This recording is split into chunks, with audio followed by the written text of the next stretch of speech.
Welcome back to New Persuasive Words. I'm Scott Jones. And I'm Bill Bohr. And with us, we have our occasional Midwestern evangelical correspondent coming to us from evangelical Mecca, home of the Billy Graham Center, Wheaton College. And you guys are you're some bird of prey now, right? We are the thunder. The thunder? Yeah. Well, even worse than a bird of prey. It can strike down birds of prey. You're always the Crusaders to me. They used to be the Crusaders. I remember. Yeah, before it was cool, we changed our mascot, like back in the 90s. Now everyone's doing it, but we were early adopters. On the edge, yeah. So, hey, I mean this serious. So again, in the kind of landscape of evangelical, the changes and such, and I mean Wheaton is a serious place. Do you all still kind of how do you deal with the evangelical identity? Do you still lead with that? Is that still a big part of it, or are you trying to find a different way of talking about it? It is funny. I talked to a longtime professor whose whole career was here, like a dozen books. And he said to me outright, it surprised me. He said, I'm embarrassed that the word evangelical is on the title of some of my books.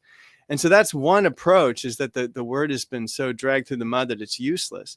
But then the other approach would be to say, well, that happens to words all the time. Let's return to the origin. And it's an anti-political word. It's subverting the worship of Caesar. That's the true Advent, the good news, evangelium, that he would come into town. Well, the real good news is that Jesus would.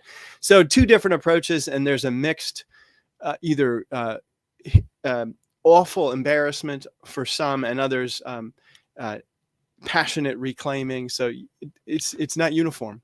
Yeah, well, and the reason I'm asking it, because and again, I can't say I'm totally up on this, but from my perspective, now here in the post Christian New England, but Wheaton has kind of stayed the same. I mean, that obviously you change. There's thinking. You guys have had your issues and struggles, and some things that are blown out of proportion, in the press and such. But it still feels to me that you occupy the same space that you did when, I was thinking about going there years ago.